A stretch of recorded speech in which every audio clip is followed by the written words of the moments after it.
tomto cvičení sa zameriame na natiahnutie hrudnej chrbtice smerom do strany, čo je tretí základný pohyb chrbtice. Dáme sa do základného postavenia teda na kolenách. Koleno mám pod bedrom, noha je vpredu, 90 stupňový uhol. Teraz voľnú ruku si dám na hrudník a túto ruku, s ktorou budem pracovať, dám vedľa tela. A teraz idem úklon s tým, že pánva ide do strany, ruku vyťahujem čo najvyššie a chcem cítiť natiahnutie na tejto vonkajšej strane, vrátim naspäť.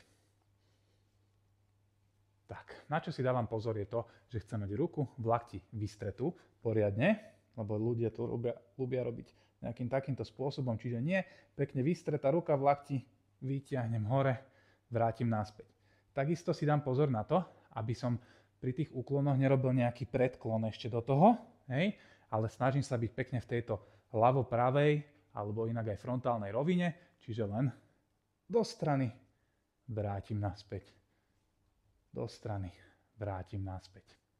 Takto 10 až 15 opakovaní.